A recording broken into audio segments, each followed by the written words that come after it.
Hey everyone, I hope you're having a wonderful spring. In the spirit of renewal, I wanted to share something new that we've been working on. It's called the Nocturnist Plus, our new subscriber-only feed. With a subscription, you'll get access to the Nocturnist After Hours, a monthly bonus series featuring original conversations between me and our executive producer, Allie Block, along with discounts on our new merch and access to all of our episodes in one place. To give you a taste of what it's like, here's a clip from our very first After Hours episode, where Allie and I talk about the ups and downs of being the doctors in our own families. It was my first experience where a healthcare provider was sort of using lines on me that I knew. So the biggest thing was he was trying to transfer my dad out of the neuro ICU. And I was trying to argue that he was not ready to go to the floor. And I'm sure you're very familiar with this line. This ICU doc said what we say to patients in the hospital all the time, which is, it's really much safer for your dad to be somewhere else. He could get an infection. He could get a DVT.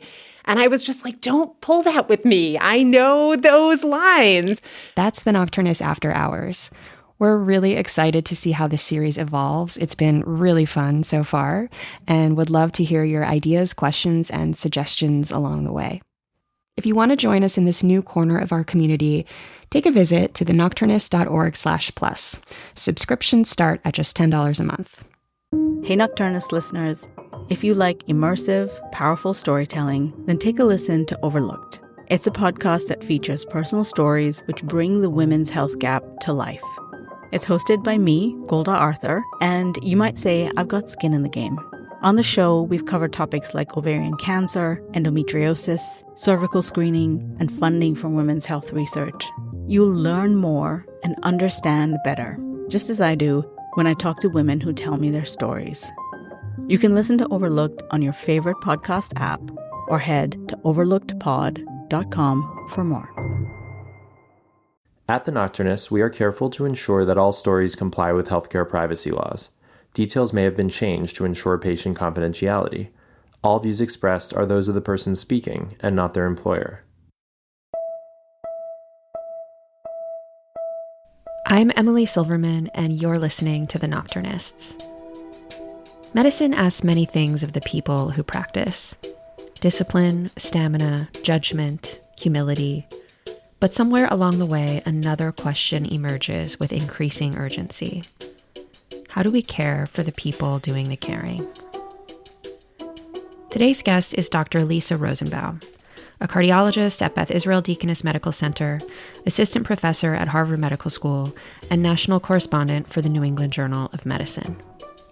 Through her essays and podcasting, Lisa has become one of medicine's most provocative and thoughtful public voices, writing about everything from physician well-being to primary care, trust, and the uneasy relationship between science and society. In our conversation, Lisa and I talk about the physician burnout movement, the limits of self-care culture, and the meaning that can still be found in difficult work. We also explore the legacy of Lisa's grandfather, a physician writer whose life helped shape Lisa's perspective as a storyteller and a caregiver.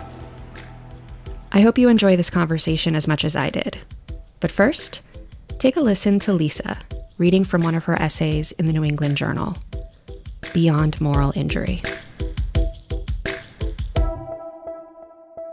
At some point amid peak pandemic burnout, I came across a Twitter thread by Kathleen McFadden, then a chief resident at Massachusetts General Hospital.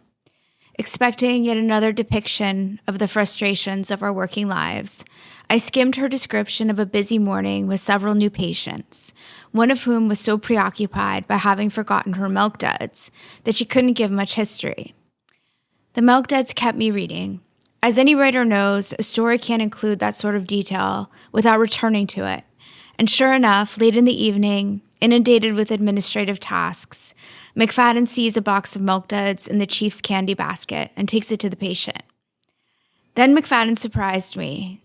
Rather than lecturing on humanity in medicine or lamenting our institution's exploitation of our goodwill, she turned the conversation about well-being on its head.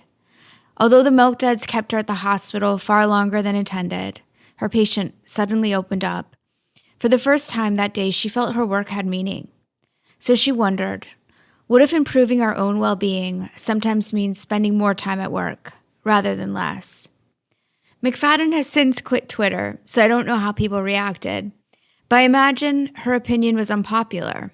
Though few physicians would dispute the imperative to take good care of patients, many argue that individual clinicians shouldn't have to constantly work harder to overcome the system's shortcomings.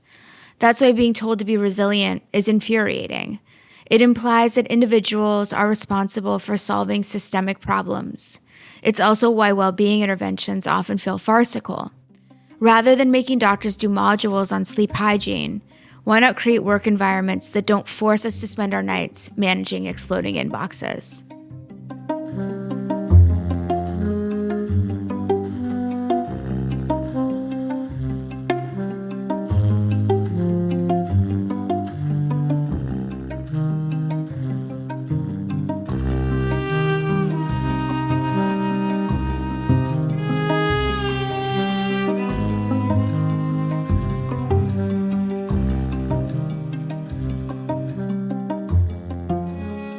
I am sitting here with Dr. Lisa Rosenbaum. Lisa, thank you so much for coming on the show. Thank you so much for having me. So I have been following your work for a long time.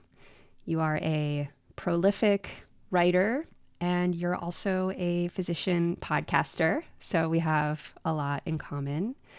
And I'm really excited to dive in today to your work in general, but also specifically into this piece that you shared. But before we go there, I would love to back up a bit and start with your grandfather. So in this piece, you mentioned that your grandfather was a rheumatologist for more than 50 years, and he also wrote a memoir called A Taste of My Own Medicine When the Doctor is the Patient, in which he described his own experience going through the looking glass and becoming a patient himself. And so I was wondering if you could tell us a bit about him and your relationship with him. Yeah, so my grandfather had an extraordinary role in my life. He still does, even though he died near the end of my residency. I think he just turned 94. So as you laid out, he was a physician writer, first a physician. He practiced in Portland, Oregon, where I grew up. He was married to my grandmother. That was a huge central part of his life. And he had 4 sons, one of whom is my father. And he, was sort of the archetypal physician in the community. He practiced rheumatology ultimately, but he also practiced general internal medicine, and he had an office that was in the center of Portland, Oregon, like on a very popular street called 23rd Avenue.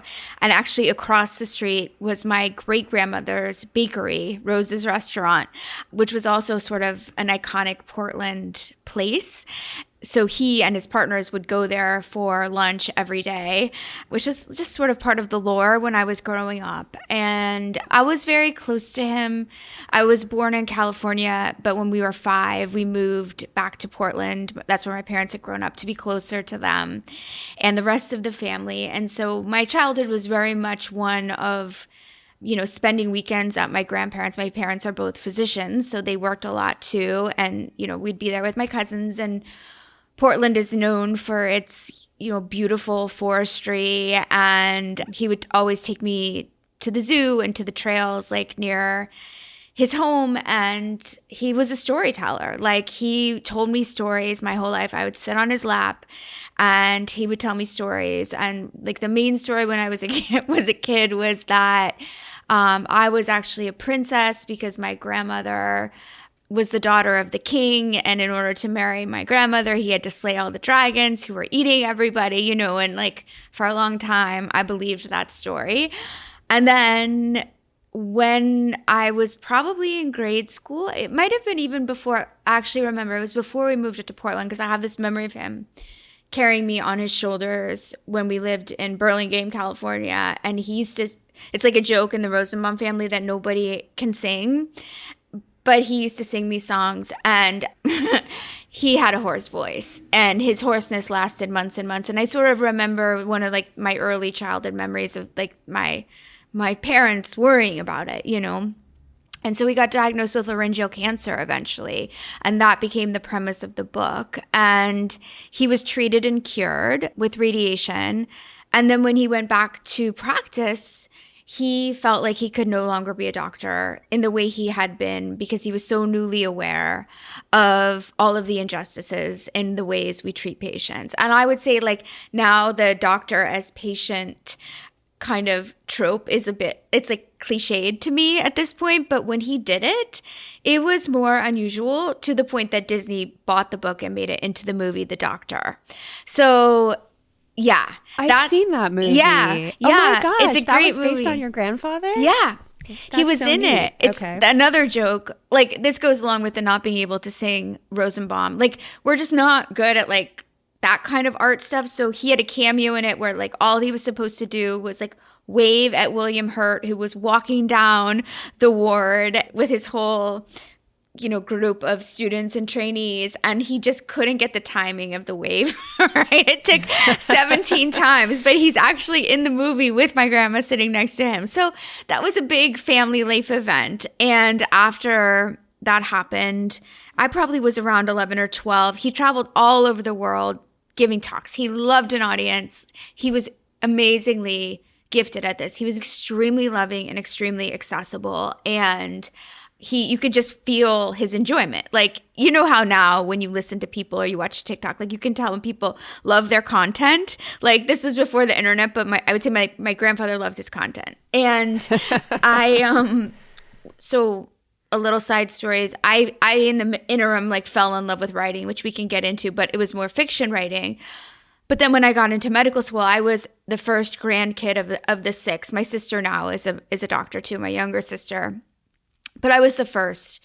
And so he decided that he'd like raised all of these questions about what was broken in medicine in the book, but now he wanted to answer them. So he had this idea that we would write a book together. And by then he was in his late 80s and he was cured of his cancer, but he ended up having Parkinson's disease and a little bit of associated dementia. And so for about 7 years, he sent me these letters and stories that he would write that were meant to be questions to me. Like, he would always say, like, Lisa, like, what would you do with this patient or with this ethical dilemma? And it was a delusion in a sense. Like, I was never able to get anything published about it until I think it was until after. Yeah, it was not until after he died. But I was at UCSF, where you are well familiar, and they let me do some like fourth year. It was kind of area of concentration, I want to say, or something. Which basically I invented it, and it let me like make this project my work. And so most of my fourth year, he would write these things to me. I would kind of respond, and I would write and write and write, and I'd never publish anything. But we kept this up until just a few weeks before I finished my residency when he died. And, he would tell everybody that our book was going to be like this $1 million bestseller. And then he would sometimes tell people, which meant that I would leave medicine and get married and have kids, which is like a funny aside. But I loved him with my whole being. I still do. Like, just that kind of uncritical love, and he's in my head and heart still all of the time. And I think a lot of my career and my passion has been shaped by him, unquestionably. And the fact that he was older and had some kind of Parkinson's-related dementia, and you said something delusional. I mean, obviously the idea that it's going to be a multi-million-dollar hit or whatever, I can sense that. But in the content of the letters that you were writing back and forth, I think you mentioned in your piece that the stories were starting to blend together, all the patients became the same. And so when you say delusional, do you mean more like the letters he was writing were becoming incoherent over time? Right. I'm actually glad you didn't ask me to read the passage about where it all made sense, because it always makes me cry. But a lot of the letters initially the letters he wrote me were, completely true. Like, you're going to make mistakes and you need to learn to live with them. Patients don't expect you to play God. They expect you to be there with them when you can't. Like, things like that. But then his mind unraveled essentially. And so he would send me the same stories, and he'd always like sit me down, you know, whenever I saw him. I would visit him in Portland. He was in this like big motorized chair, and his limbs were akimbo, you know, and he would like kiss me, and he would say, "When are you coming home again?" And then he would say, "Let's get to work." And I would just like kneel at the base of his chair, and he would be like, "Say, Lise, I have this new story to tell you. And I need to tell it to you like immediately." And it would be like a story I'd already heard, you know? And then at some point, it like all the patients had the same name. And then all the stories became about the people in his assisted living facility, or like a joke that he heard at lunch. You know, there were a lot of jokes. And that's just sort of how it went. And I would like never give up like a moment of any of that, you know, in terms of like meaning in my life. And even though he wasn't coherent by the end, like there was still a lot of meaning in it. And I think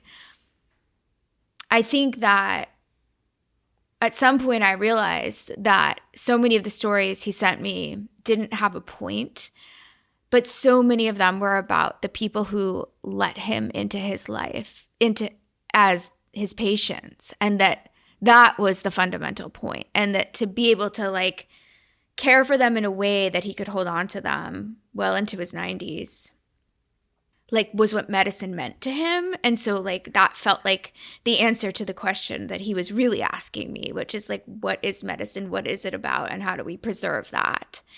And I couldn't find it in any one story, but I could find it in the project, if that makes sense.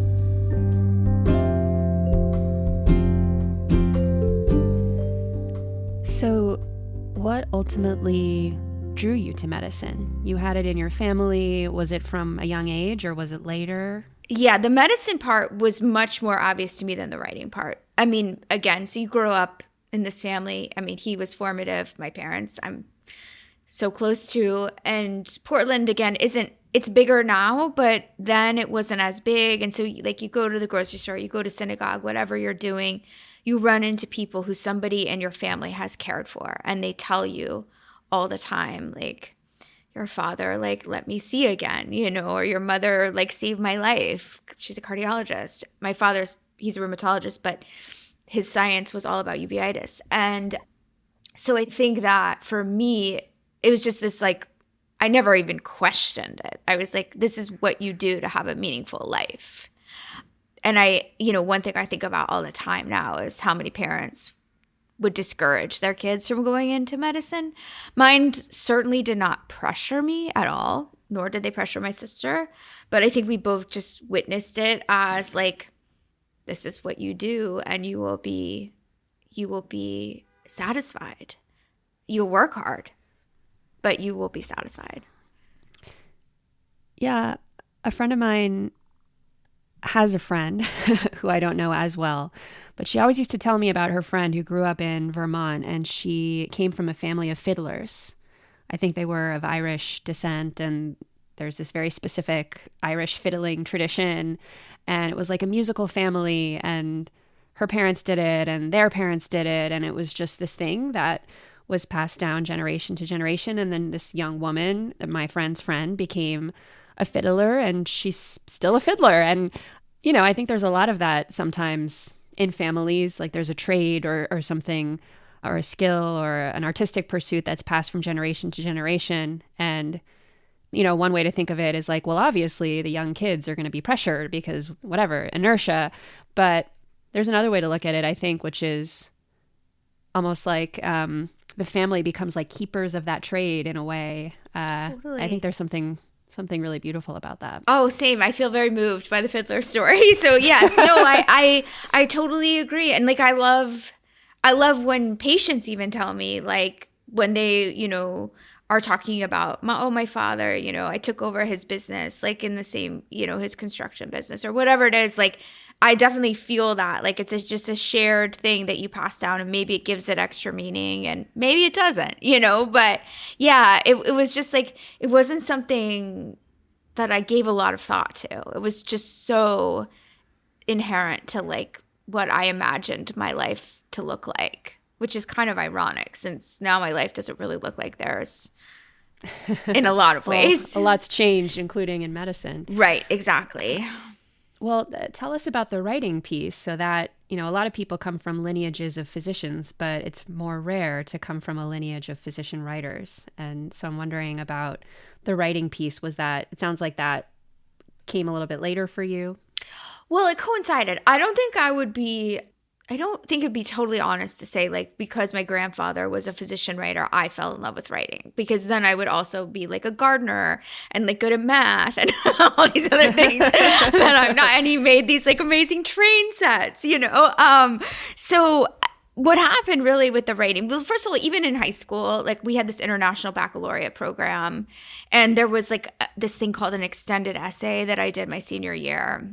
And it was like a 30-page thing, and I completely immersed myself in it. And it was just like, I just remember like sitting at that little, I'm laughing because I had this like desktop computer, and my sister is like a computer whiz. And anytime the screensaver would just say, Jennifer is so cool. That's my sister's name. Like she like programmed it. So like, I just have this memory of like sitting and like staring into space thinking, and then it would be like, Jennifer is so cool.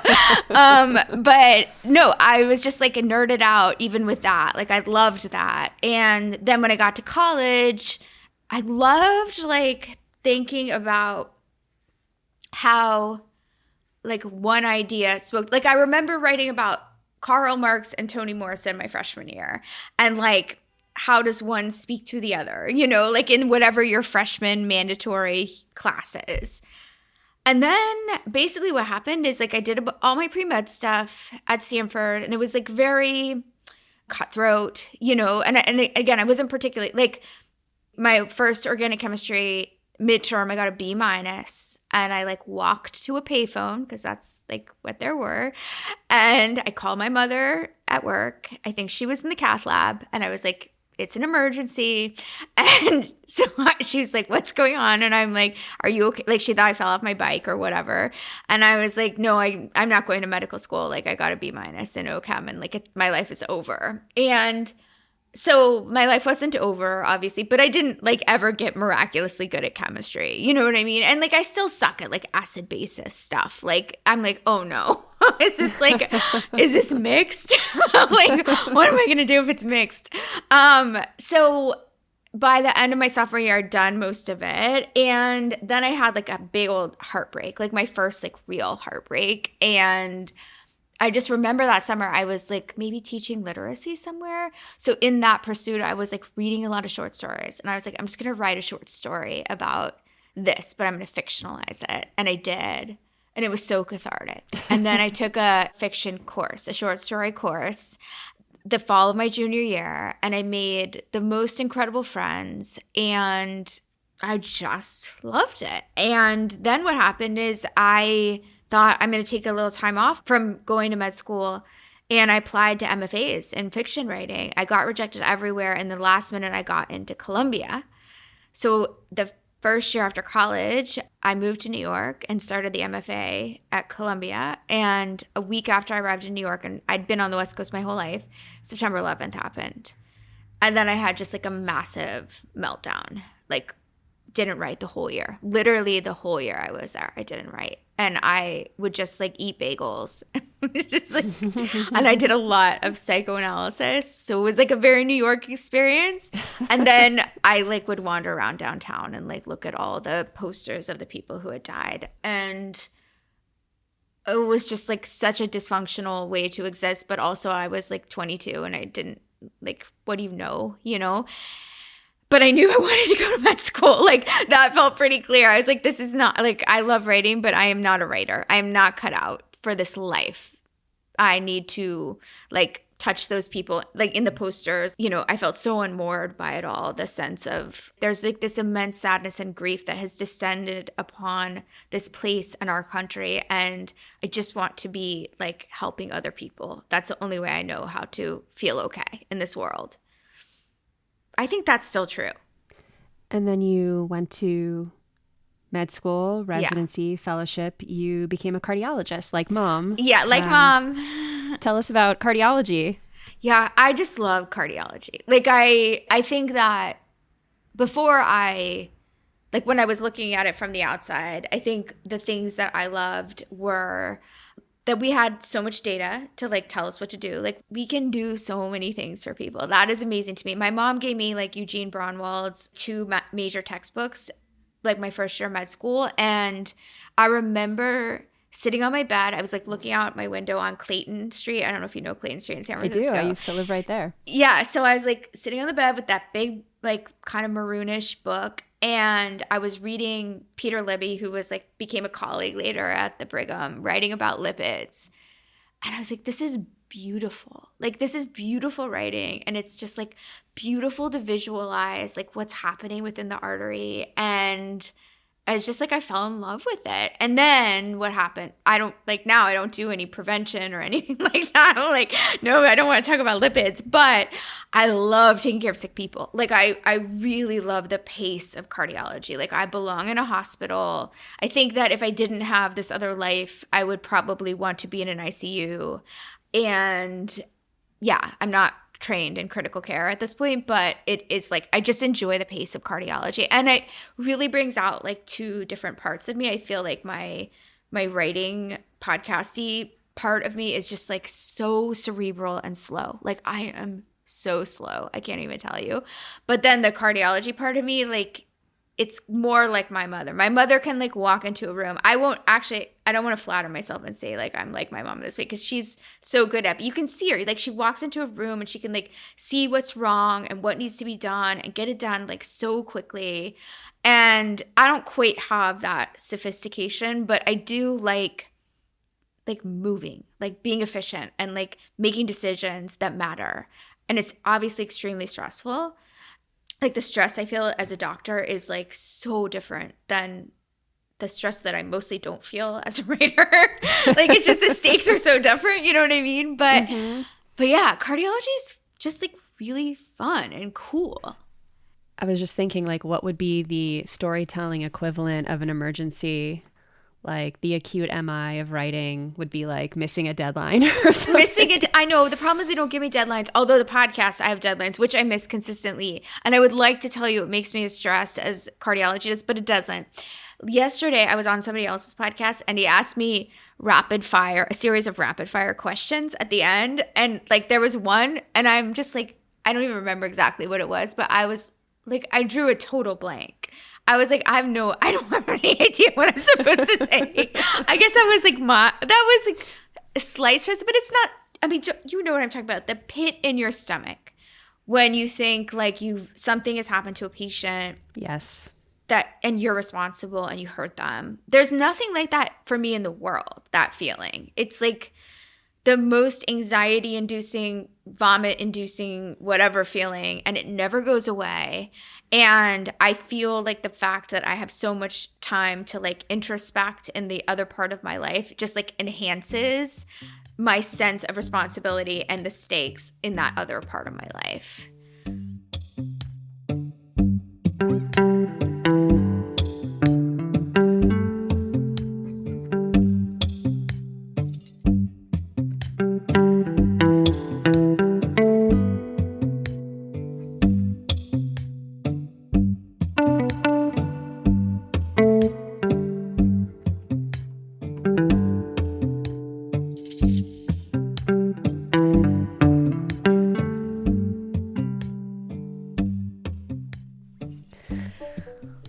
Well, staying on the storytelling part of your life for a moment, you have a pretty cool gig as the national correspondent at the New England Journal of Medicine.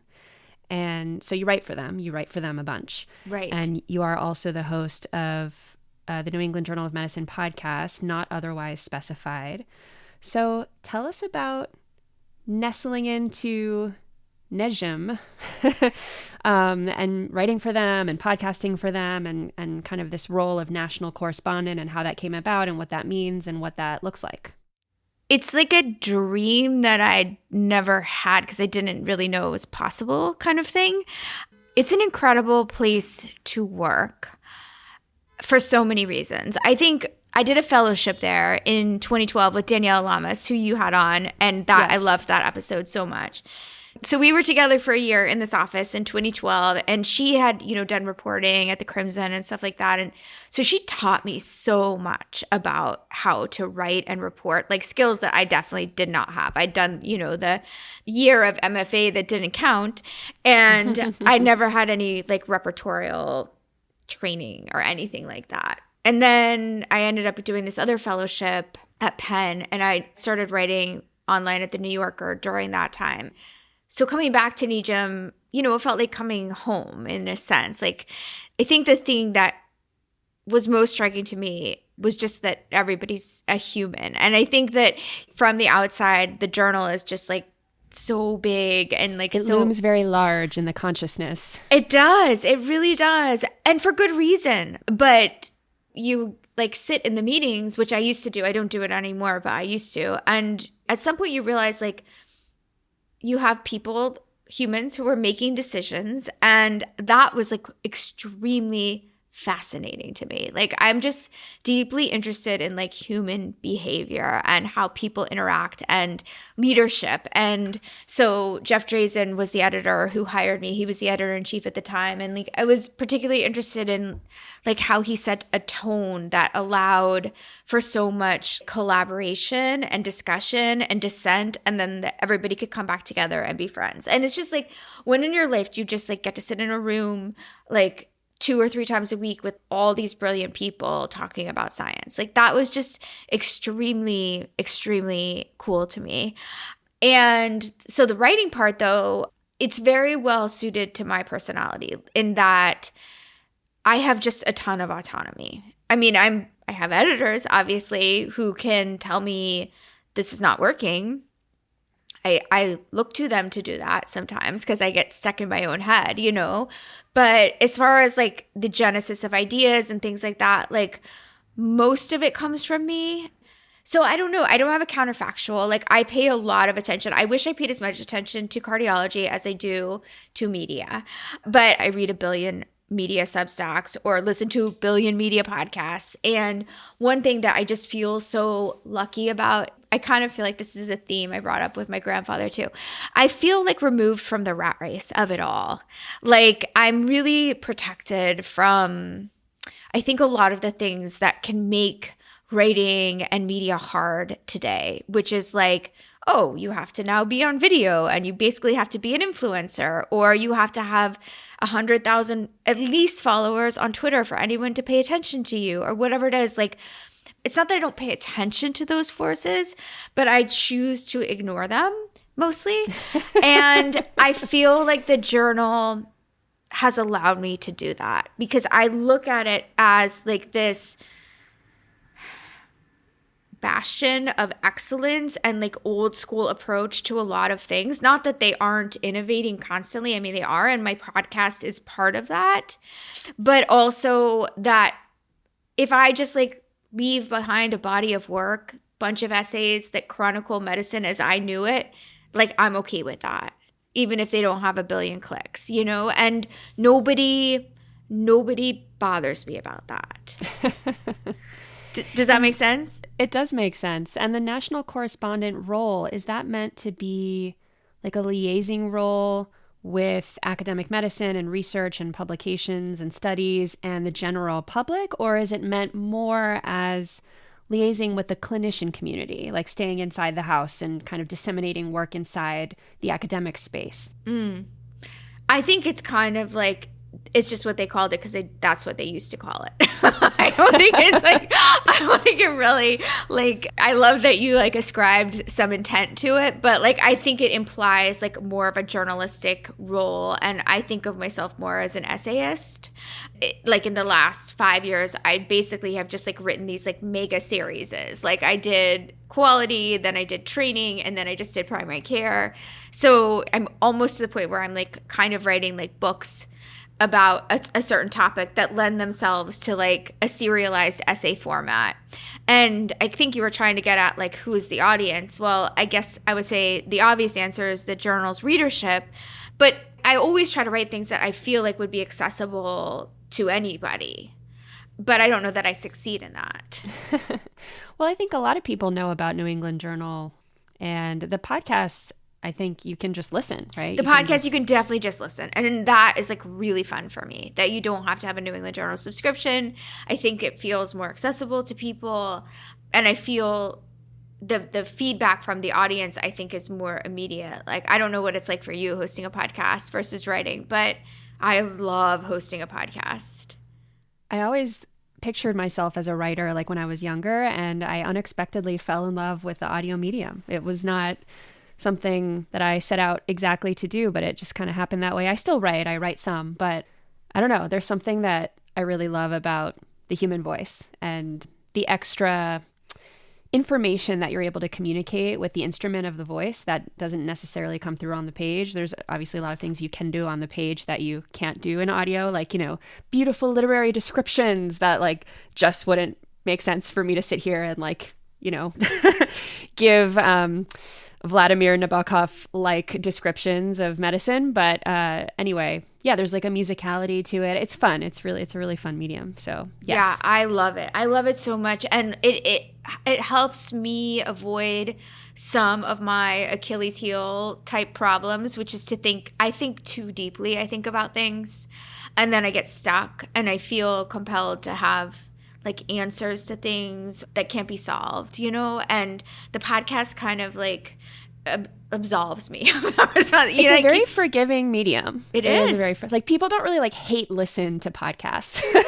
I mean, I'm sure some people hate listen to me. I know that there are people who hate me, and I don't think you can do. I don't know how you think about this, but it's hard to do interesting work these days and not be hated by some faction. And I'm not a vanilla writer. I'm drawn to controversy. I'm sure Yes. you can see that in my writing. I get bored. If I were to write something that was sort of just overtly political in a way that everybody was already talking about, that's not interesting to me. It's not what I feel my role in the world is, I guess. It's more where are these areas where there are assumptions that maybe are wrong, and how are those assumptions affecting how medicine is playing out for doctors or for patients? Well, I think that's a great pivot point to talking about this essay. It's an amazing essay. It's extremely thought-provoking, and it's called Beyond Moral Injury: Can We Reclaim Agency, Belief, and Joy in Medicine?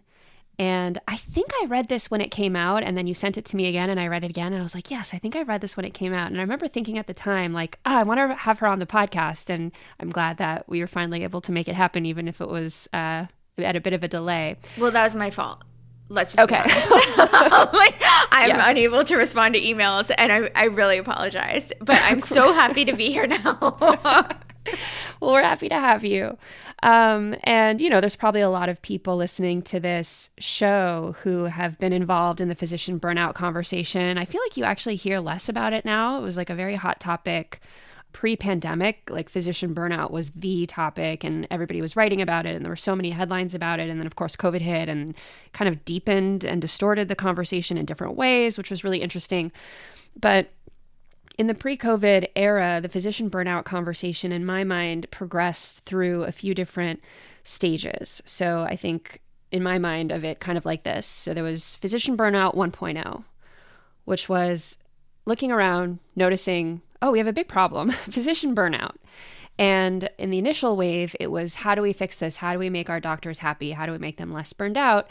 And this was sort of like the individual intervention. So this was, what if we offer them a yoga class or a meditation class or, you know, a reflection group? And often these interventions were being delivered by the very institutions that were causing the burnout. And so then the physicians, they didn't like it. And, you know, it was like, you're the one grinding me 80 hours a week. And now you're telling me to go to an ice cream social when really what I need is to like go to the dentist and take care of my body and things like that.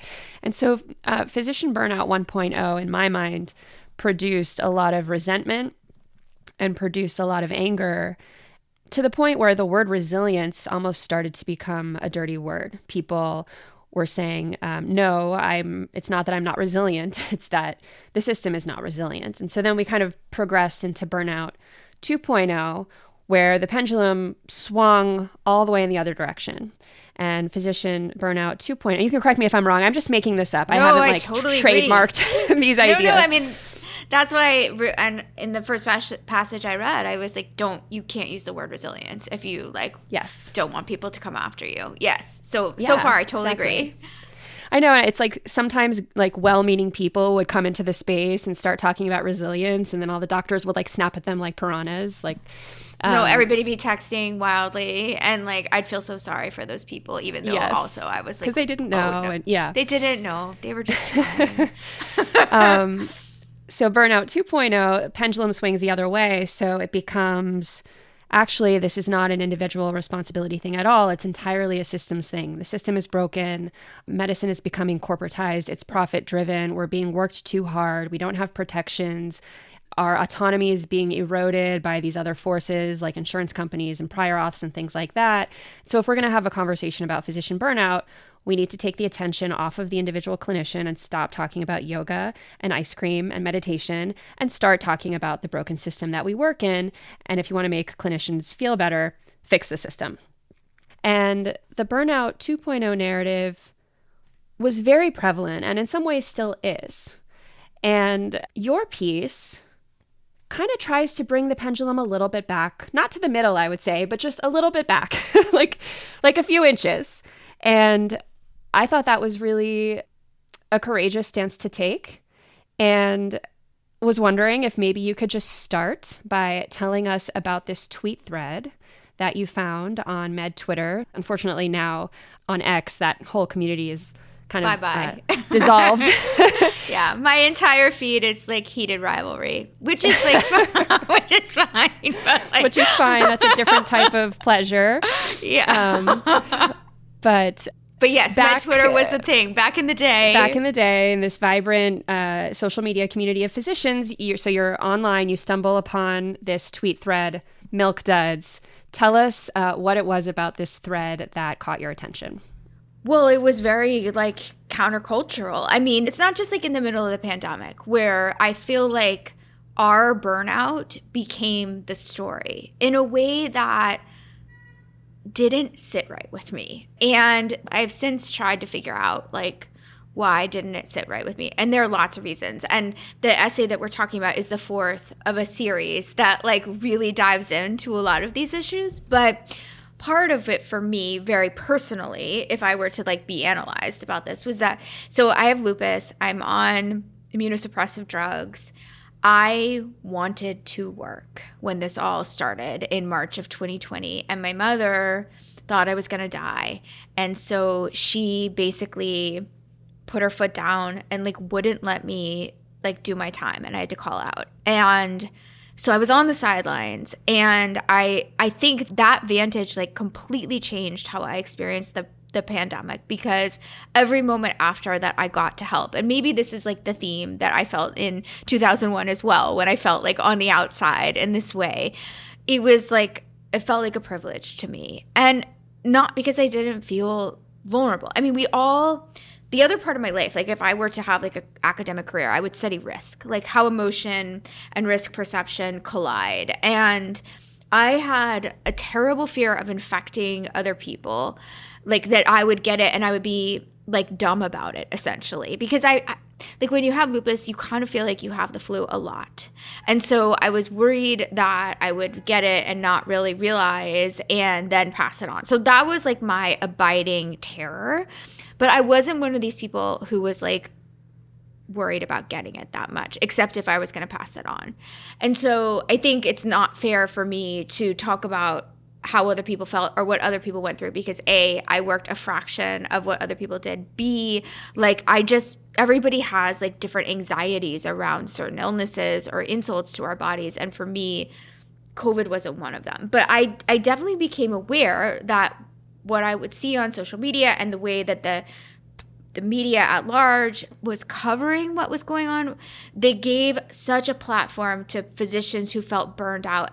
And this was going on much more broadly in our culture, where like if we're victimized by something, like that is a way to gain moral superiority. And so the third essay I wrote was about like the moral superiority that has been ascribed to various grievances. And so that was like in the backdrop of all of this. So then I come across Kathleen's thread, who Kathleen, by the way, is like one of my dearest friends now. But this all happened after. And I was like, oh my God, like this is so brave. Like everybody in the world is like getting celebrated for talking about like how tired and how unfair and how horrible all of this is and that it must stop. And here she is being like, no, like it's cool to stay extra at work. And also like the milk dud thing was so cute. And like it turned out that the patient couldn't sleep unless she had a milk dud under her tongue, which like what a detail, you know? Well, so for those who don't know what Kathleen's thread said, summarize like what was in the thread. The thread was like she was a chief resident. She was also burned out. Like it was so, I mean, I don't want to minimize for one moment like how hard people were working and how painful it was. And I think especially for parents, like your kids are not in school, you're terrified of infecting them, you're working all the time, people are like taking their kids to like their grandparents or whatever. I mean, and you're wearing like N95s and your face is ripped apart and you're scared of getting sick. So it was like all of that was happening, you know, and then you're chief resident on top of it. So you have this new responsibility when you're attending, which you've never done before, and you're responsible for all of these administrative things, and all the trainees are upset because it's COVID and the world is exploding.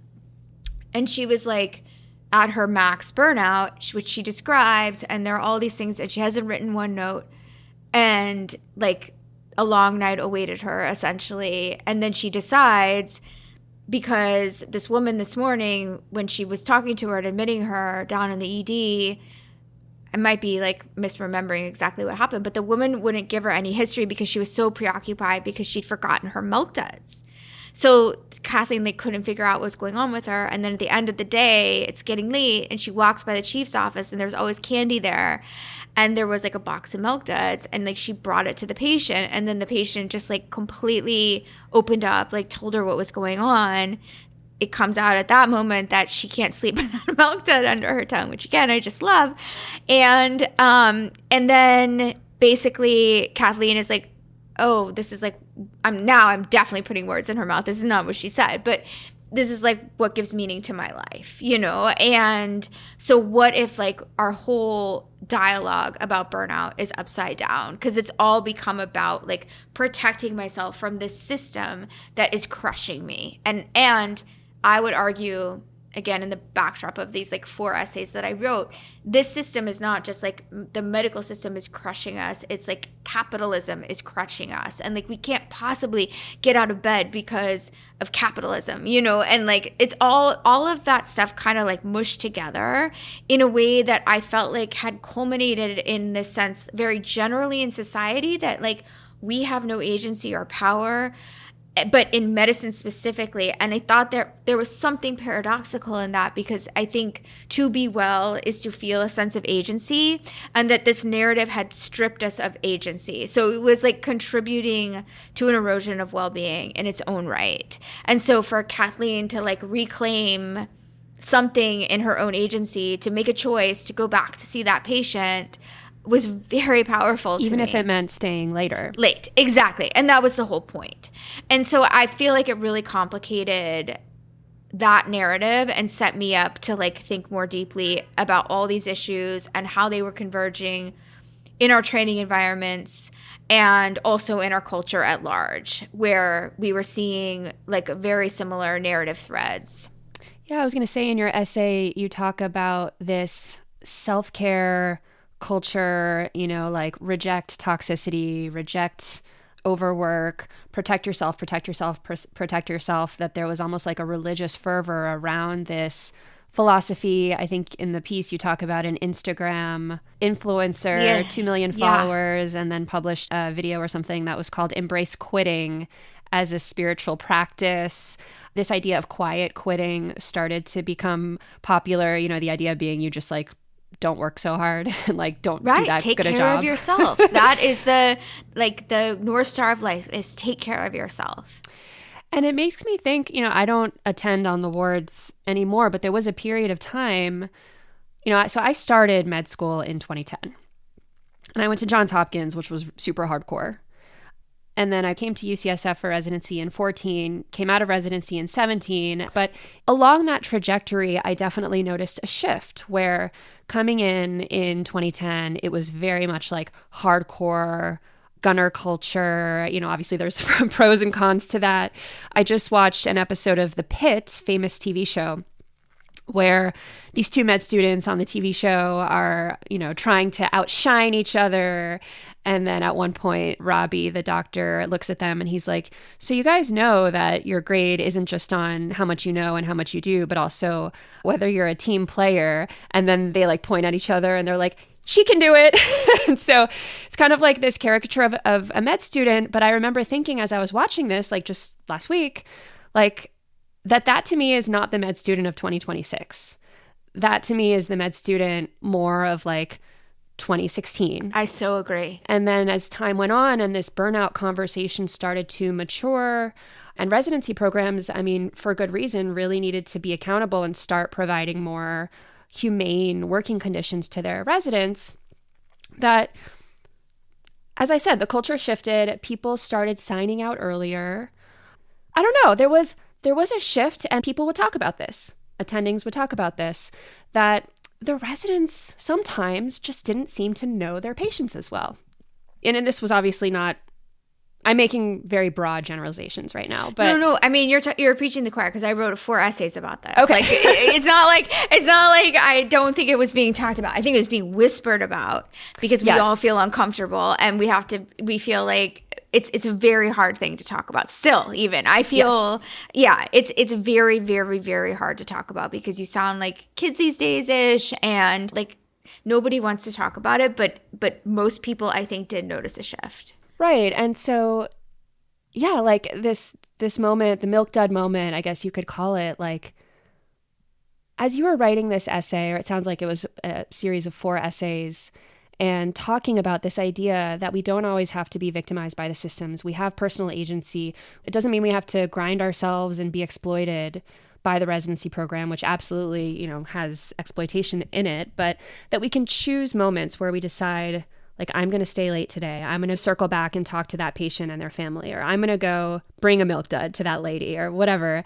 And that if we have agency as we make those choices and take those actions, that there is some meaning that can be brought back in. It's not yoga and meditation and ice cream socials, but it's something else. And so just wondering, could you just talk a little bit about the milk dud Twitter thread, and then was that what catalyzed these 4 essays? I think it was part of it. But the other thing, and this fits into part of the conversation, is that I started noticing that people were debating on Twitter whether medicine was a job or a calling. And that trainees were enraged when people would say it was a calling. And that felt really new to me. And that is actually where I started all of it. I was like, what is going on? Like, this is totally new. And when I started talking to trainees about that, and so this was the second essay that I wrote about this debate, but as like a springboard into broader questions about both how corporatized we've become, but also shifting norms around work and well-being that were happening. As you mentioned, quiet quitting. I would say another big thing that happened was like the end of the girl boss era. Like, you know, it was like really cool to be like a hardworking woman who just like devoted yourself to your career. And then suddenly like that was a horrible thing to be. And I would always be like, I would just like so much rather like a girl boss doctor than like a well-being guru doctor, you know, like, and so, but when I talked to trainees, they would say like the word calling is used to, it's weaponized against us.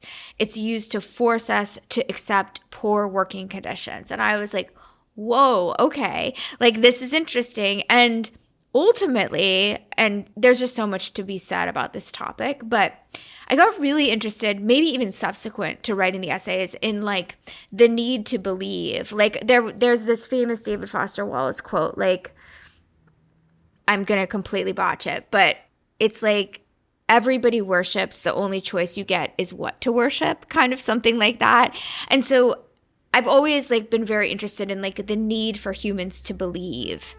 And as society has become so much more secular, I don't think that the need to believe has gone away. And as we talked about in my childhood, like medicine offered me this like implicit belief system that there was like some way to do good for the world. And I believed in that. And I still believe in that. And I think people stopped believing in that. And maybe we stopped, not we, because I still believe in it, but maybe some people stopped believing in it because it's no longer true. I don't know. But I felt like well-being had become a religion. And the pursuit of well-being, of care of the self, had assumed this like spiritual fervor. And what was absent in that discussion, and again, this is happening in the culture. This isn't like specific to medicine. Not at all. What is medicine specific is that we're responsible for other people's well-being ultimately. And what struck me in these conversations that we were having, like in often hushed tones, we'd noticed the shift. We'd noticed the focus on well-being. We all felt obligated to sort of do it, like honor it, respect it. Because what do you say when someone says, I mean, this became like the thing to say, right? Is like you're being toxic. You are harming my mental health. Long call is harming my mental health. Like you started hearing things like that. And you there's no defense, or there was no defense to those sorts of claims. And so what felt like was absent in the conversation is like, okay, like what does this mean for our patients? And so when you bring up the fact that it started to seem like people didn't know their patients as well, like of course, like how can you sign out at 4:00 instead of 7:00 and know your patients as well? You're not going to have a milk dud moment. Like that's when the milk dud moments happen. And then I felt like everything was becoming a self-fulfilling prophecy, because not only in the way that like not feeling any agency was eroding well-being, but also if you strip medicine of meaning and you sit in a room all day writing notes, feeling like you're slaves to the man, and then you go home as soon as possible and don't go back to check on anyone or like follow up their labs or whatever it is that used to happen in those hours, of course medicine becomes less meaningful, and then you want to do it less. And I felt like that's where we were stuck. And that felt like a big problem. And I kind of think it's still a problem. Well, I was going to ask, when you wrote these 4 essays, the one you read from today, you said was essay 4 out of 4. What was the response or reaction like from the community? Whoa, it was like really divided. So the third essay, I think, was the one that was like most volatile. And that is the one where, so I read, there were lots of these pivotal moments. There was Kathleen's thread. There was the debate about, is medicine a job or a calling? Parul Sehgal, she was then at the New Yorker. She's now at the Times, I think, again, book critic. She's phenomenal. She wrote a piece, I think I read it in 2021, it might have been 2022, called The Case Against the Trauma Plot.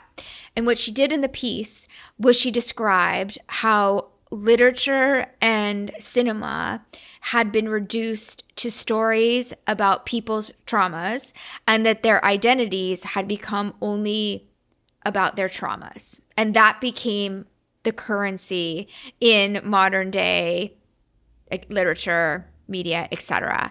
And she just gave a name to what I had been observing in the culture, that like nothing else mattered if you could just like make your life about how you'd been victimized by something. And I was like, oh my God, yes, like this is what's happening. Why is this happening? And then she said the thing about how once you invoke trauma, in the same way if you say like, my mental health is threatened by long call or whatever it is, that gives you moral authority. And when people have moral authority, you cannot, like, that's the mechanism of action. And so she just like, I seriously felt like I'd read like an elegant nature study where like they had finally identified like a mechanism of action of something that like I didn't understand, but this was like my cultural mechanism of action. And I was like, everything I see on Twitter, you know, like I would read things like a medical student would be like, somebody would mispronounce somebody's name in the OR. And it would just become this huge, like, horrible thing. And it would get 10,000 likes, you know? Or the resident brought lunch for all the residents, but didn't bring lunch for the student, which is, like, mean. Of course it's mean. That sucks. But also 10,000 likes, you know? And, like, so it felt like we just hadn't found the balance. Like, how do you say, like, we need a more humane culture, but we can still elevate like hard work and like really outstanding clinical acumen and like the things that I'm sure were elevated at Hopkins, which is known for being hardcore, and like respect to you for going there. Also, you're friends with my friend Alessa, which I forgot, but we can go back to that. Oh, yes. She's been on the show too. Oh, I didn't know. I missed that one. So anyway, I just felt like there needed to be like a discussion. You asked me what the response was. There was one episode called Tough Love where a former vice dean of education basically talked about the wellness creep, where every year a class comes in and feels like something about the curriculum is diminishing from their well-being. And so more changes are made to the point where like students never, this was the big one that like stuck in my head, is like students no longer on their med school rotations, like they don't ever take overnight call. So like, I don't know what it's like for you as a med student, but that's where you figure yourself out. Like, am I cut out for this? And I just don't believe that certain things lend themselves to shifts. I think we all see when your life becomes an endless series of handoffs, things are missed. And I think that neurosurgeons, they know when they go into it that they're going to get physically brutalized, and they make that choice. But they can only make that choice if they have data, personal data from like having experienced it. So that was just like one example where like, well, medical students think this is bad for their well-being, so they're not doing it. Well, how can they make a decision about how to spend their lives? And I still think it's okay to make decisions to give up part of yourself for something that you want to do, that you believe in. And I actually suspect it will come back, because I think already people have tired of self-care. I think wellness itself is still like on the rise, but I think people are beginning to appreciate the emptiness of the centering of the self as one's belief system. And medicine is this like precious opportunity to center other people.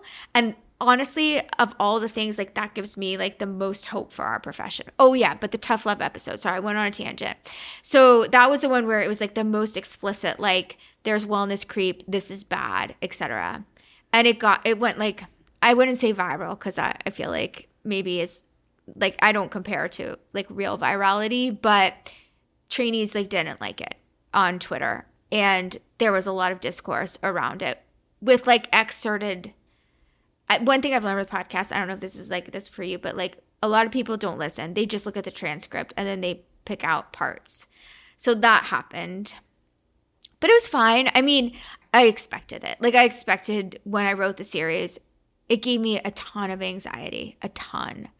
And I thought about like, should I just not even do this? But I spent my whole last year like giving talks about it. So there was a tremendous appetite for this discussion. And I think the thing I heard more than anything else was like, you gave us permission to have this conversation. Everybody's talking about this. No one feels like they can say it out loud. And now we can't. That's what I heard. But probably like there are a billion bad things being said that I don't necessarily hear, except for what happened on Twitter. So I wouldn't go so far as to say like people liked it, but some people liked it and appreciated it. And I think some people didn't, which is to be expected, which is why we couldn't talk about it.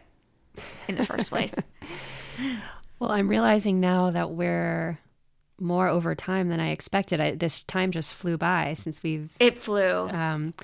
But maybe as we bring things to an end, what is next for you? You've already taken on this big topic. You've done series on primary care, on training, on different topics. What are you thinking and writing and wanting to make work about now? Well, I really love doing a podcast, and I feel like I shouldn't just ignore the media forces that I told you earlier that I tend to ignore. Meaning, like, it's not clear to me that anybody reads anymore. And like, I'm just wondering like how to best use what I do, you know? And I love how the podcast forces me to get things done. I love that it's collaborative. I love what you said about just like what voice gives you. And I love getting other people's input into things so that it kind of takes a little bit of the burden off of me. Although right now I'm in a mode where I'm narrating, putting together episodes so much, it does feel like very much like a creative project. But the primary care part will have to end, which is actually sad to me. Like, I had no idea how I was going to put together a whole season about primary care, and then I couldn't stop. Oh, I could go on and on about primary care. It's one of my favorite topics. Well, maybe we can schedule another talk or like meet. Yes. That would be a Zoom coffee to continue. Yes. Yeah. Bonus content. I want to know all about you. I didn't ask. Like, I obviously follow all of your work too. Like, I have so many questions. I feel like I completely monopolize, which I realize is like what happens when you're on. That's why you're here. I know. Like, I guess it's a podcast, so I do know that. But, which is all to say, I don't know, like, if maybe I need to figure this out. Like, do I just want to have a more regular podcast? Like, is that like where my heart is right now? It feels a little bit like maybe that's where my heart is. But I'm really interested in trust. And I just feel like it's like the big thing hanging over all of us. Like, and if I'm going to take it on, then it can only be if I feel like I can bring something unique to the conversation. And I don't know that yet. So that's where my head is. I love it. We should definitely talk. We are doing some work on trust as well. So we should definitely huddle around that topic. Yes. And this has been wonderful. I feel like I'm breaking our flow a little bit, but Molly, I think, is signaling to us that we need to end. I feel like we could go for hours, but we have a limit here, so I'll just stop it here. But thank you so much, Lisa, for coming on the show, for talking about your family and your grandfather and your journey through medicine and writing and your work at New England Journal. It was really a pleasure. Thank you so much for coming on. Thank you. I really hope we get to meet.